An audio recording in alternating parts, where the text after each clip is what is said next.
¿Quién empieza, tú y yo? Una, ¿Qué, dos, tú? tres, sí. ¿Está? Ok. ¿Qué inicio de año tan turbulento? Wow, yo estoy emocionada, amiga. O sea, bueno, estoy emocionada por todos los venezolanos, que por fin hay una esperanza o una luz en el camino. Estoy de verdad, no pude ni dormir el 3 de enero de ver todos los sucesos, todo lo que estaba pasando, y me dio mucha alegría por mucha gente, amigos cercanos que tengo venezolanos que pues ven una luz en el camino, una esperanza. Falta todavía, pero están muy contentos. Yo estaba literalmente durmiendo, como muchos de ustedes, porque esto fue a las 3 de la mañana. Sí. Y nada más, mi esposo me despierta, literal. ¿Ya viste? Me dice, oye, él también se estaba levantando. Sí. Me dice, acaban de detener a Maduro. Y para mí, porque quiero contarles, tengo una larga historia de acompañamiento a la comunidad venezolana en Monterrey. Un mes antes les había acompañado a darles un reconocimiento público por el Premio Nobel de la Paz. Hicimos una conmemoración y una fiesta a nivel global con los venezolanos por lo del premio de María Corina. Sí, y no lo podía creer, porque no les miento, cuando les di el discurso y les dije Maduro se va a ir, yo terminé de darlo pensando en me voy a hacer viejita y no sé si esto que acabo de decir lo voy a ver o lo vamos a ver. Pero bueno, uno mantiene la fe, y ahorita vamos a hablar de por qué era muy importante la captura de Maduro para Venezuela. Pero sí, o sea, yo me estremecí, comencé a llorar, le empecé a dar gracias a Dios, o sea, literalmente dije, gracias Dios mío, porque estoy viva Me estoy volviendo a emocionar ahorita, ya se me están poniendo los ojos. Sí, porque yo de verdad empecé a decir, gracias Dios mío, porque estoy viva para contar esto y para contarle a las generaciones que vienen, porque esto va a quedar registrado, que pues un dictador no vale la pena, sea de derecha, sea de izquierda, sea lo que sea, no importa. Nunca va a valer la pena defenderlo, y a los abusadores hay que ponerles límites. Digo, hay mucha polémica sobre la forma en cómo están sucediendo estas cosas, ya entraremos en detalles, pero sí, para el pueblo venezolano es un triunfo. Si ustedes vieron las calles, las casas, las redes sociales, se llenaron de euforia por parte de la comunidad venezolana. Era una euforia y una alegría tremenda. Yo creo que el mundo lo sintió, no solamente los venezolanos. No hay manera que no te pongas en sus zapatos, ¿verdad? O sea, si tú tienes empatía y te pones en los zapatos de ellos, puedes entender perfectamente de dónde sale esta alegría y esta felicidad, que para ellos no importa cómo haya sido. El caso es que salió un dictador de su país, que se lo llevaron y que por fin tienen esperanza, ¿verdad? Esperanza, fe de lo que pueda venir. Si es un proceso pues lento por lo que se ve o lo que se ha visto en todos estos días, va a ser algo lento, pero bueno, hay buenas noticias. Liberaron a presos políticos, ya fue un inicio, un buen comienzo. Muchas familias que se han reunido con todos sus seres queridos que estaban encarcelados, viviendo torturas, viviendo desesperanza, pensando que nunca iban a volverlos a ver. Bueno, hay una luz ahí que yo creo que es lo más importante, ¿verdad? La integridad, la seguridad de las personas es lo más importante al final, y pues que por primera vez en muchos años yo creo que pueden sentir ese pedacito, esa luz que viene. Y para quienes conocemos la realidad cercana de esos venezolanos que huyeron de su país y que están regados por todas partes del mundo, la historia es repetitiva. Es decir, no importaba clase social, género, edad, condición socioeconómica. Lo que sí era cierto es que una vez que un grupo de políticos concentran el poder, lo entregan o están en complicidad con los criminales, desvían los recursos públicos para sus cuentas de banco en Suiza, como una corrupción tremenda, ¿verdad? Por lingotes de oro. Sí, casas de lujo, lo que ya sabemos, ¿no? pero además lo hacen manteniéndose en el poder a la fuerza, con violencia.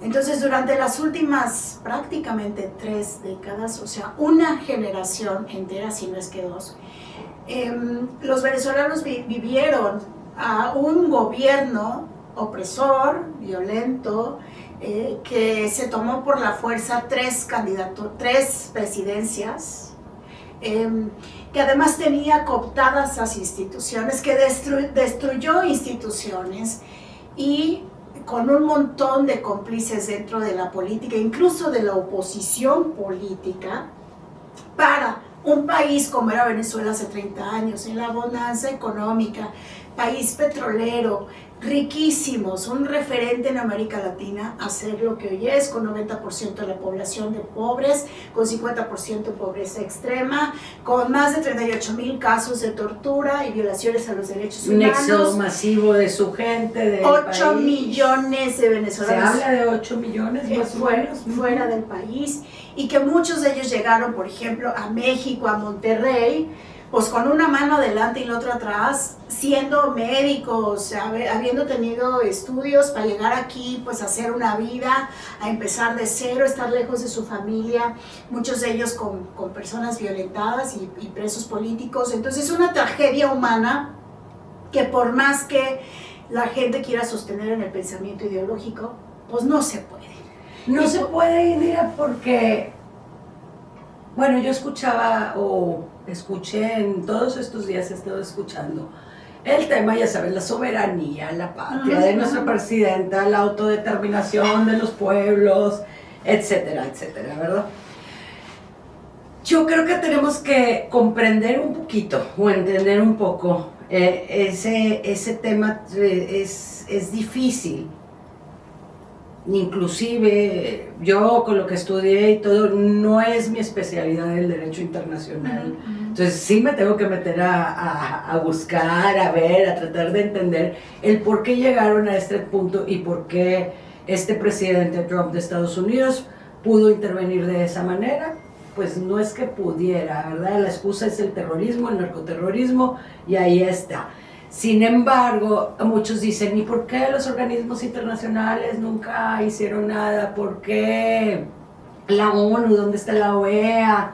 ¿Verdad? La Corte Internacional que se encuentra en la Corte Internacional de Justicia. Porque hay unos procesos, hay un procedimiento, hay formalidades, hay tratados firmados, convenciones firmadas que se supone que los países deben de cumplir. En estos tratados, por ejemplo, yo me topé que Venezuela desde el 2012 ya no pertenece a la Convención del Tratado de los Derechos Humanos, no volvió a reanudar, a firmar más bien. Esto fue, no recuerdo si fue con Hugo Chávez o con Maduro, no sé si tú te acuerdas. El tema es que ellos mismos se alejan de todo esto, de todos estos convenios a los que se supone que pertenecen, y tú al interponer una denuncia, por ejemplo, la OEA puede poner una, pero ahorita no es vinculatorio. Se hace vinculatoria cuando entra la Corte Judicial. El tema es que hay un organismo en la ONU que este organismo es el que se encarga de ver todos estos, que es se me fue el nombre, mira, aquí lo tengo apuntado, se me fue. Bueno, el caso es que en la Corte Internacional de Justicia, cuando hay este tipo de denuncias, se analiza el tema y lo ve el Consejo de Seguridad, era lo que me estaba tratando de acordar, el Consejo de Seguridad de la ONU. Y el Consejo de Seguridad de la ONU decide si, pues, ¿qué van a hacer, verdad? Y si llega a haber una intervención militar. Pero existe el veto en esta comisión, y este consejo está conformado por 5 países, que yo creo que de ahí es donde partimos y era lo que quería llegar, que es Estados Unidos, Francia, Reino Unido, Rusia y China. Si uno con un solo veto, con el poder de veto que tienes, con un país que diga que no, ya no pueden intervenir. Entonces, por temas políticos, durante 3 décadas, no se ha hecho nada con Venezuela, a pesar de los las denuncias de las violaciones en derechos humanos han sido documentadas, el tema electoral, lo que se vio en las elecciones pasadas, que la OEA envió observadores que saben que Maduro no ganó, Maduro ni siquiera es presidente, hablan del secuestro de un presidente, bueno, qué pena, realmente no es un presidente electo en un país democrático, ¿verdad? Entonces yo creo que hay muchas aristas que debemos de tratar de ver o tratar de analizar para poder entender solamente un poco más, porque a nosotros no nos corresponde. A mí en lo personal, te digo, estoy súper feliz por los venezolanos, me da mucho gusto, me da tristeza que haya tenido que ser así, pero ¿de qué otra manera? O sea, si lo vemos realmente, si nos vamos por las instituciones, por todas estas denuncias, ¿de qué otra manera? Si tú fueras venezolano, ¿te importaría que entre Estados Unidos? ¿Te importa que entre cualquier persona? Es como cuando mi esposo me comenta hace unos días, me dice, es que Pei, imagínate que ves, o sea, en esta analogía, y la dije hace unos días también, en una analogía de tu vecina que la están violentando y lo estás viendo constantemente y le dices, pone la denuncia y no pasa nada, ¿verdad? Y luego escuchas tú los gritos y escuchas que el marido le va a hacer algo, la va a matar y dices, chin, ¿qué hago? No, pues es que yo no me puedo meter. Cada quien sus problemas, pues a mí no me corresponde, yo no puedo entrar a su casa. ¿Cómo voy a entrar a su casa? Y luego escuchas otra vez, ¿qué haces? ¿Intervienes? ¿La ayudas para sacarla de ahí? Si ves que la vas a matar, o dejas que lo maten cuando tú puedes hacer algo. Es lo mismo, ¿verdad? Así lo veo yo. Y realmente se me hace que es la analogía que más claro me lo deja a mí. Ahora, hay que diferenciar. O sea, una cosa es una invasión a un país y otra una intervención militar para capturar a un terrorista. Eso es una cosa declarado totalmente terrorista distinta por Estados Unidos. Entonces, ese país tiene todo el derecho de ir a buscar al delincuente para llevarlo a un proceso de juicio frente a la justicia del otro país. Entonces, creo que ahí la gente se ha confundido porque pareciera como si Estados Unidos estuviera haciendo una guerra cuando en realidad no está invadiendo un país. Legalmente han armado todo de tal forma por eso lo declararon narcoterrorista, ¿verdad? Que eso no es una invasión. Entonces, cuando entiendes esos términos, mi lógica me dice que quien tiene que emproblemarse y enfrentarse y contratar abogados no es el país, es una persona tiene que defender, a la que se están imputando esos delitos y que por lo tanto tiene que responder a esas acusaciones. De hecho, si se dan cuenta, los mismos venezolanos decían, se le está haciendo un procedimiento totalmente legal y válido, pero a diferencia de lo que sí hacía Maduro, por ejemplo, en este centro de tortura del Helicoide, que ya se va a cerrar, gracias, de todo esto salió algo bueno. Van saliendo cosas buenas. Los presos políticos, pues obviamente que Maduro se está enfrentando a un proceso público, transparente, le dieron un colchoncito, tiene clima en su celda. También su esposa, que está embarradísima en todos los actos delictivos de los que se está acusando al marido, a diferencia de Maduro, que mandaba a torturar, que no es una víctima, aclarando a matar, la mujer, ¿verdad? A violentar, a reprimir a la gente. Pues él está llevando un proceso totalmente en santa paz, o sea, como, pues se tiene que defender y punto. Entonces, si hay algo dentro de todo esto, es, para mi gusto, una determinación de Donald Trump en hacer valer lo que ya hay en la ley, esos cambios, y pues como país tienen todo el derecho a hacerlo, pero sin hablar de estos términos de invasión. Más bien, yo me concentraría en pensar que parte de la liberación de Venezuela, que obviamente es un proceso doloroso, crítico, vienen muchos cambios y muchas cosas, Claro que empezaba por el dictador, porque el dictador robó la última elección. El Me dictador... arrancaste la cabeza. Pues sí, es que el dictador, ¿ustedes creen que, ay, Maduro, vamos a tomarnos un café por un apretón de manos, no quieres venir al podcast, vamos a dialogar? No, pues no, cuando ya están borrachos de poder, ya no hay manera, cuando son delincuentes dejan de ser políticos, dejan de gobernar un país para más bien llevarse el presupuesto a su casa. Entonces, eso no tiene justificación alguna, y Estados Unidos tiene todo el derecho, como cualquier país, de ir por los delincuentes y así abrirles un proceso en Estados Unidos. Sí hicieron un delito en su país, como Claro. Trump asegura que sucedió acá. Claro. Ya se probará en la corte si será verdad. Ahora, no, eso ya las cortes los verán. Ahorita por lo pronto está ahí, va a seguir su proceso y ya decidirán y además a mí se me hace si es culpable o no. súper civilizatorio, por eso les digo, bueno. ese señor que mandó a matar a tanta gente y a violentar a tanta gente, pues no debería tener un colchón, ¿no? Y es mucho, es mucho, pero bueno, la justicia es así, cuando se imparte, pues hay un debido proceso y hay tiempos, y la siguiente audiencia será el 17 de marzo y debe de haber testigos y pues él tiene que mostrar que de lo que se acusa, pues yo creo que verdad. para que hayan ido por él, deben de tener una carpeta muy sustentada para haber atrevido, o sea, para que se hubieran atrevido a hacer lo que hicieron, ¿verdad? Yo porque creo... esto abre muchas puertas a otros temas políticos que ahí es donde hay que tener mucho cuidado sobre la soberanía de todos los países, la autodeterminación, como dice la presidenta de los pueblos. Nada más que yo, hablando de nuestro país, ¿verdad? No de otros países, hablando de nuestro país, creo que se les olvida que la soberanía emana realmente del pueblo, no de las cabezas de quienes son, ¿verdad? La gente es la que decide, y la autodeterminación, para mí, y lo apunté porque no quería que se me olvidara, es la capacidad del pueblo para decidir su propio destino. Cuando todo esto es violado, entonces ¿de qué estamos hablando? ¿De qué soberanía estamos hablando? ¿De qué autodeterminación estamos hablando? Nosotros lo hemos visto en nuestro país, sabemos lo que se siente.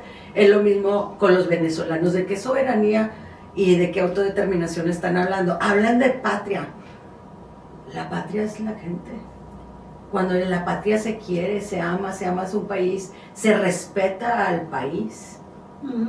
¿Verdad? Cuando ya no existe ese respeto por el país, entonces tú me estás diciendo que no amo a mi país porque permito que suceda eso. No, porque lo amo y veo que todo eso ya se perdió precisamente. No está peleado una cosa con la otra.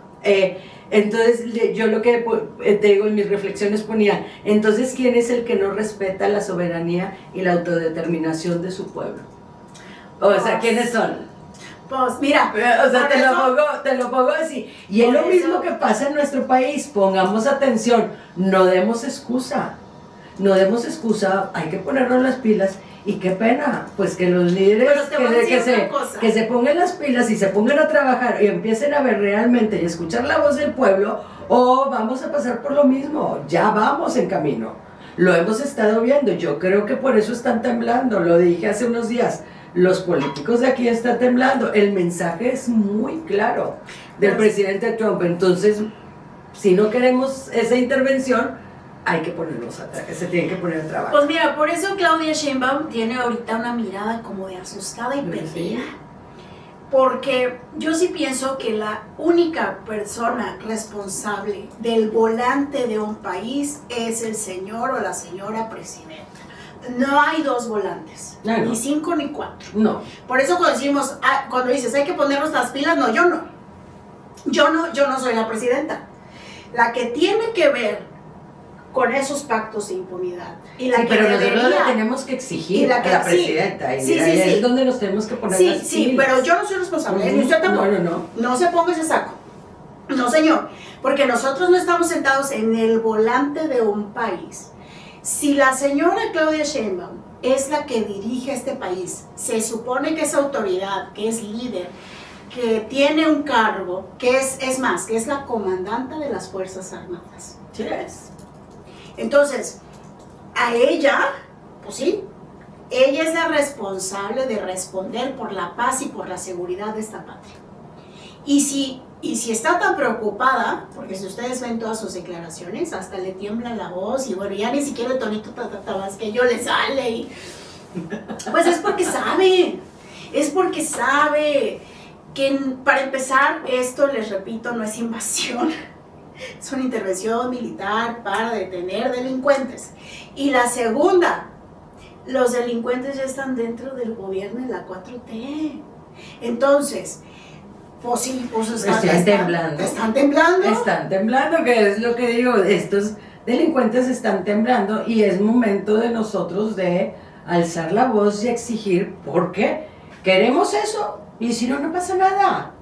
O sea, al final no pasa nada, como dices tú, no es mi responsabilidad al final, pero sí, bueno, ¿por qué hacemos este podcast, verdad? Porque estamos alzando la voz, dando voz a opiniones, a la gente que está a nuestro alrededor, porque queremos un México más justo, queremos algo mejor para nuestro país y podemos aprovechar este tipo de situaciones que suceden en otros lados para aprender de lo bueno y de lo malo, para no repetir la historia. Y pareciera que aquí estamos repitiendo esos mismos patrones o vamos en camino a...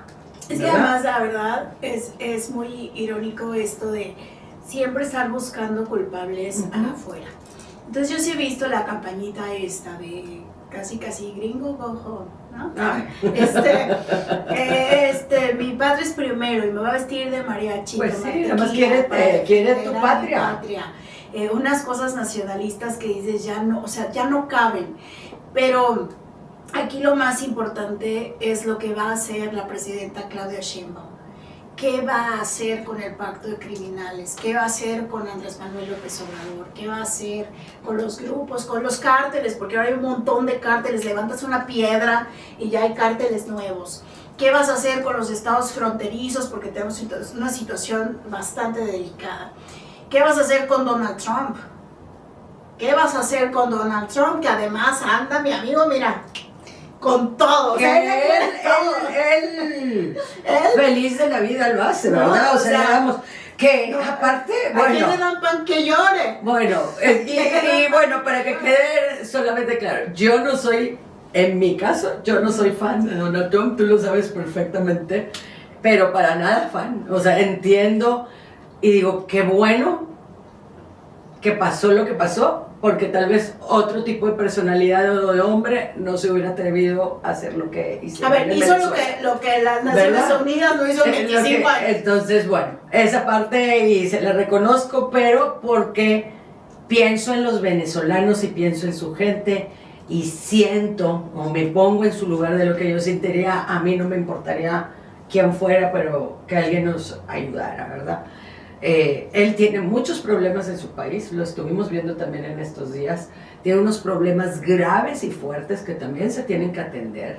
Eso que pasó en Minneapolis, bueno, Dios de mi vida, o sea, es una tragedia y es precisamente cuando tú ya te sientes tan poderoso y que no va a pasar nada.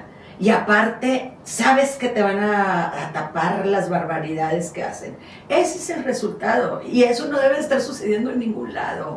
¿Ya? O sea, digo, me desvié un poquito del tema, pero porque me recuerda el tema, es como muchos, o lo ven como opiniones divididas, ¿verdad? Como en todos lados. O es un súper buen presidente o un súper mal presidente. Sin embargo, creo que pues que no se le olvide, está como muy enfocado y tiene que atender las problemáticas también de su país, porque tiene unos problemas fuertes de migración, de racismo, que se está, bueno, lo despertaron y está a todo lo que da. Este asesinato, porque yo no le puedo llamar de otra manera a lo que sucedió en Minneapolis después de ver todos los videos, los testimonios de los testigos que estuvieron ahí, digo, y es lo mismo acá, cuando sucede algún delito así, te gustaría de own it, como dicen, just own it, o sea, está mal, sabemos, se salió de las manos, hay que reconocer cuando hay un error para poderlo arreglar, pero si uno no reconoce cuando algo malo está pasando, entonces ¿cuándo lo vas a corregir? Entonces no hay un buen auguro para lo que sigue. Yo y sí es lo pienso, mismo acá, ¿verdad? y se los digo como líder en política. Uh-huh. O sea, político que no sabe tomar decisiones en tiempos de crisis, no sabe ser político y no sabe ser líder.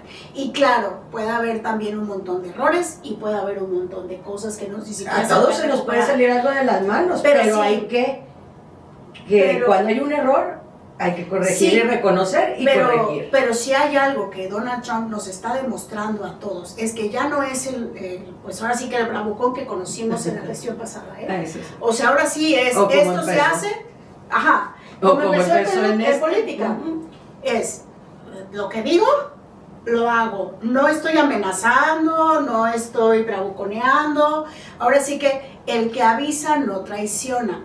Por eso la pregunta no es para Donald Trump. No es para Donald Trump, o sea, a mí me cae claro que ella me dijo, ¿verdad? Él ha sido claro lo que quiere. Ahora, ¿te gusta o no te gusta? Híjole, pues ya será cuestión de gustos, ¿verdad? O de afinidades, o de ideologías, o de lo que ustedes quieran. Pero él te lo está diciendo en tu cara. Esto va a pasar, punto, se acabó. ¿Cuántos avisos no dio a Maduro? ¿Cuántos avisos no dio a Venezuela? Sí, ¿Cuántos no le ha dado? ¿Cuántos? La entrevista última que acaba de dar, los grupos de crimen organizado tienen tomado el gobierno mexicano. Vamos a ir por vía terrestre igual a ir por los cárteles. Pero el tema aquí, creo yo, es que a veces, con afán también, obviamente tenemos un espíritu de pacifismo y queremos que las cosas no salgan del control habitual, pero estamos viviendo un mundo en el que a nuestros líderes que se supone que están en un cargo, pues hay que aprender a decirles, es tu responsabilidad, porque en gran parte se están desatendiendo, casi siendo, como te acuerdas cuando Peña Nieto decía, la corrupción es cultural. Entonces, no me acordabas ahorita que lo recordaba. Es que yo no puedo combatir la corrupción porque es cultural. No, pues tomémonos unas cervezas y ya vamos a la casa, porque ¿cuándo vamos a cambiar? No, ¿cuándo va a cambiar? Exactamente. ¿Verdad? Y ¿sabes qué se me hace lo más triste? Yo no sé si tú, pero yo ahorita en el mundo realmente digo, ¿dónde están los liderazgos, los buenos liderazgos, los grandes liderazgos? Hay una carencia tremenda de estos liderazgos. Me gustaría ver a alguien que diga, híjole, o sea, presidenta, wow, en lugar de aplacar a su gente y en lugar de decir, a ver, vamos en lugar de decir, casi nos vamos a preparar para la guerra, o no nos queremos pelear con Estados Unidos, pues tenemos la milicia suficiente como para limpiar el país. Puedes hacerlo, o sea, pueden poner las pilas, pónganse a trabajar, pongan a hacer lo que les corresponde realmente por ser presidente de un país, protege a tu gente, protege a tu país, dale seguridad, dales paz, dales medicamentos, bueno, ya nos metemos medicamentos, todo lo que adolecemos aquí, ¿verdad? O sea, faltan muchísimas cosas, pero digo, ¿dónde están? ¿Por qué están viendo solamente por sus intereses? O sea, estamos o sea, realmente la sociedad está tan podrida como para que aceptemos algo así. Pero o sea, fíjate, tú lo sabes como psicóloga, ¿no? O sea, cuando alguien se empecina en no reconocer pues su oscuridad o sus defectos o sus errores, y más bien decir es Trump, es la cultura, es el pan que me comí, pues entonces eso no te lleva a ningún lado. Por eso hoy sí pienso que el liderazgo de valentía pues está carente en México, porque y en realidad no tenemos una presidenta. Si tuviéramos una presidenta, pues ya pondría control de lo único que puede frenar una intervención militar es que rompan ese pacto, es que hay una lista, ¿verdad? No tengo pruebas, pero tampoco dudas que los nombres y los apellidos machean. O sea, creo que sabemos más o menos por dónde va. De narcopolítico, ¿eh? Bueno, hasta el mote cariñoso, ¿ves? Pero pues hay una lista que machea, que si tú te metes y dices, ay, caray, por ahí hay algunos datos de evidencia que si ella quisiera, pues los podría entregar perfectamente. Sin Y tema. te digo algo, ahorita que dijiste, tenemos presidente y todo, a mí sí me gustaría. Y ¿Qué? creo que a ti también.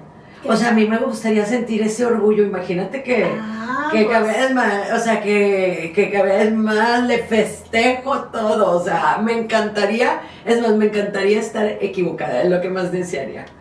De verdad, yo creo que lo que más desearía y poder admirar, apoyar, hacer, trabajar, o sea, pero lo hacer, único pero que quieres híjole, es... dices, pura decepción, ¿no? O sea, puro, que me gustaría un día sentir ese orgullo y ese decir, híjole, yo estoy aquí, pertenezco a esto, orgullosa de mi país, orgullosa de mi presidente o presidenta.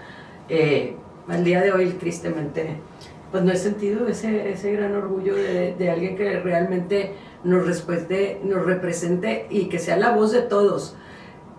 Ojo, no estoy diciendo que tiene que ser mi voz, ni como yo pienso, ni como yo opino. Me refiero realmente a todos.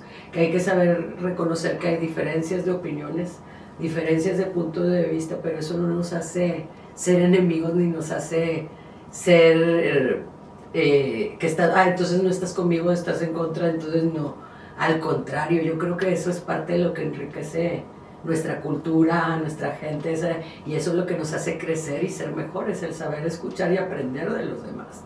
Sí, pero lamentablemente también, Peggy, digo, hay que reconocerlo, AMLO se dedicó a dividir. A dividir, exactamente. Entonces ahora uno no puede decir algo porque ya eres ultraderecha. Pues eres eso, fifí, eso, por el amor de Dios. prianista.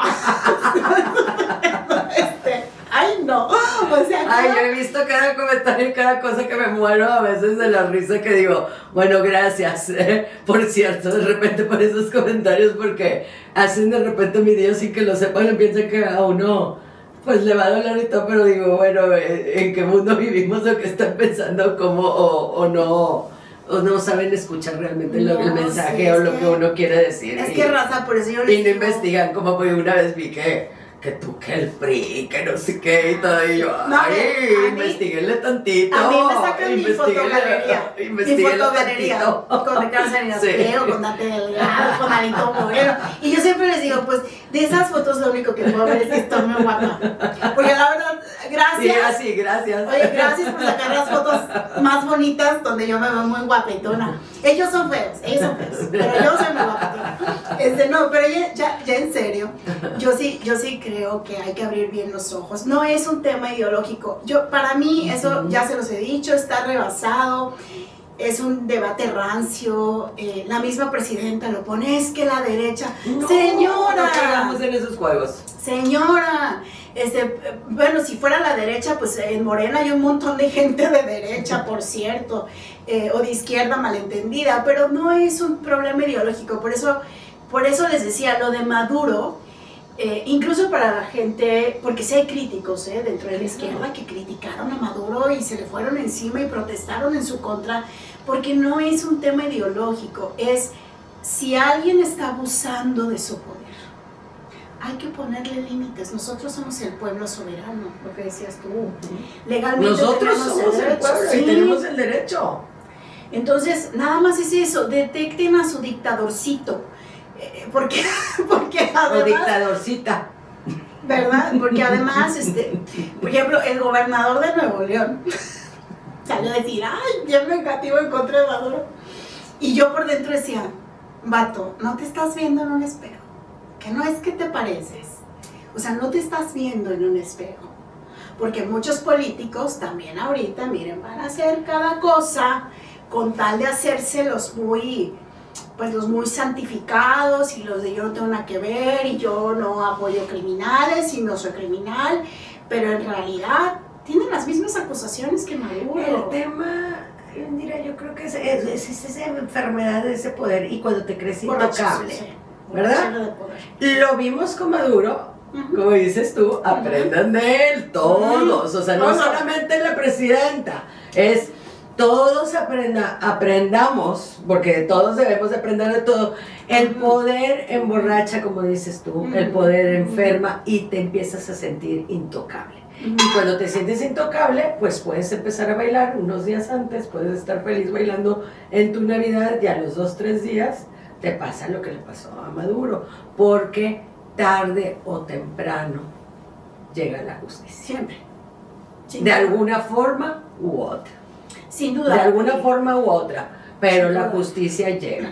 Todo lo bueno todo es un boomerang, tú mismo lo sabes, lo bueno y lo malo que aventamos regresa, entonces algo llega, porque llega. Yo creo, mira, ya para cerrar y para quedarnos con esta fe, porque yo sí pienso, y así como comencé a decirles, yo pensaba que me iba a envejecer sin ver eso. Pero vieron las radias de felicidad. Yo estoy muy sí, feliz. Yo estoy muy feliz por mis amigos, por la comunidad venezolana.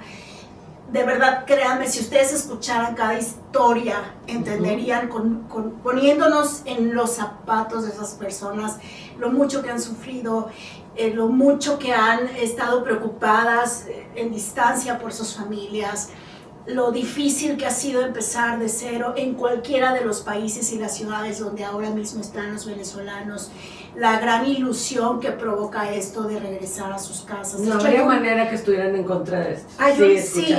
Hay un cantante que se llama Danny Ocean. No sé si lo estoy pronunciando bien. Lo amo por su música, pero él ha sido una de las figuras dentro de la comunidad artística venezolana que más ha sido audible en su justa petición, hasta con su música, de la paz en Venezuela y de la justicia que llega en Venezuela. Y gran parte de sus canciones, fíjense, hablan de separación, hablan de volver a ver a su gente. Entonces yo creo que esto que está pasando nos debe de hacer pensar fuertemente en lo que realmente significa, uno, la fe, es decir, amarrarnos a esa esperanza, a esa certeza de que las cosas van a suceder, que la justicia siempre llega tarde o temprano. Y la otra muy importante es replantearte cuáles son las raíces tuyas. ¿Vale la pena defender a un político? ¿Vale la pena defender una ideología? ¿Vale la pena pelearte con tu familia porque piensas diferente? ¿Vale la pena defender a un dictador que ni te topa? ¿Vale la pena defender a un sistema político cada vez más corrupto y más criminal? Y yo pienso, y les comparto mi respuesta, no vale la pena. No vale la pena. Que sí vale la pena encontrar en nuestras raíces como sociedad, como familia, como personas, aquello que realmente nos mueve. Y si el odio mueve a mucha gente y el miedo mueve a mucha gente, yo sí pienso que el amor a lo que son nuestras raíces personales o colectivas tiene que ser esa nueva fuerza que atraviese la crisis, porque eso sí les advierto, no se va a acabar aquí. O sea, va a crecer. Latinoamérica hoy ya es un campo de guerra. Lamento decirles la verdad, va a haber problemas y errores y confusiones, y a río revuelto, pues esperemos que ganancia de pescadores. Exactamente, y yo pues quiero cerrar con una reflexión también que escribí sobre la verdadera patria. Para mí la verdadera patria somos nosotros, somos la gente de un país, los que construimos a un país, los que amamos a nuestro país y los que respetamos a nuestro país. No permitamos que nos arrebaten nuestra patria y sigamos construyendo juntos por un mejor país. Porque ojo de locas no se equivoca.